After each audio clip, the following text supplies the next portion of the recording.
finally made it possible for the will of the people to speak on the life issue.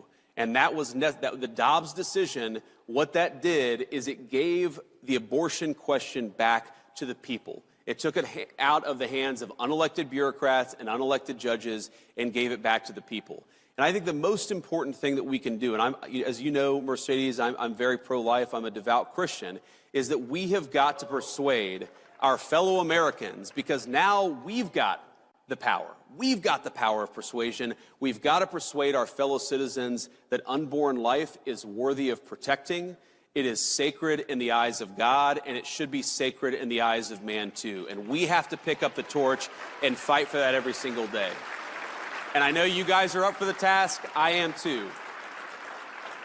And I think on the administration side, what the president has said, and it's been consistent, it's going to be consistent in the rhetoric and in the policy, is we believe in the Trump administration that babies are good, that families are good, and we want to make it easier for young moms and young dads to choose life, to start and to bring new life into the world. That's the whole point of our policy. Now,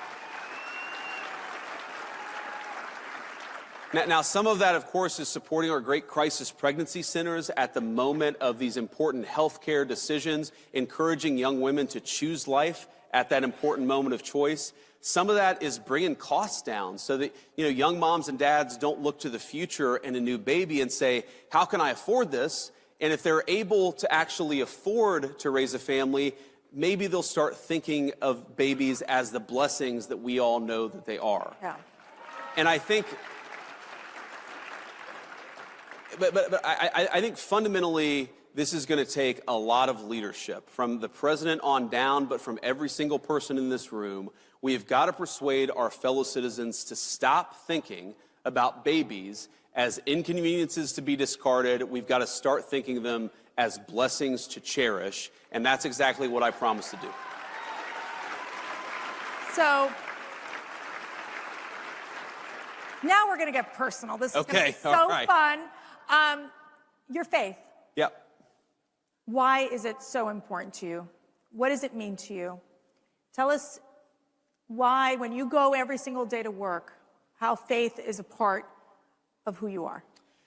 Well, first is I believe, like, the fundamental tenet of the Christian faith, it's not just a set of good moral principles, though it is that.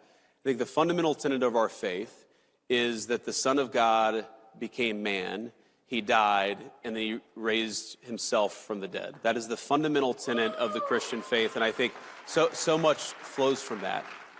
And I think one lesson that flows from that is that we shouldn't fear death. Of course, death is a very bad thing, but there are much more terrible things than just losing one's life, and importantly, you could lose one's soul.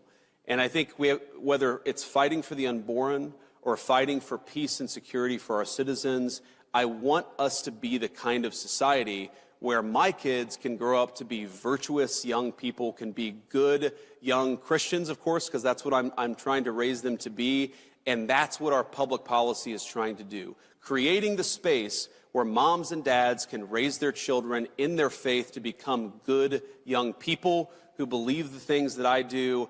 That is what I'm trying to create, is the space for you, of course, to raise your children as you see fit, but the space for me to raise my kids to be the kind of young people that I think they ought to be.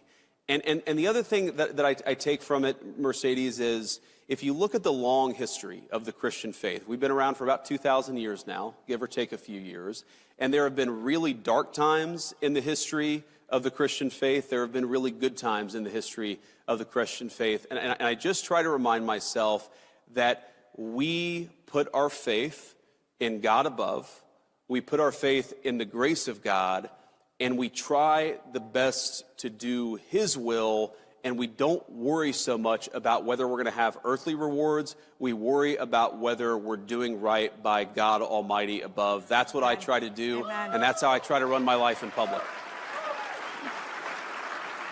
You mentioned raising these children good people and also into good citizens that can contribute to society and to the world.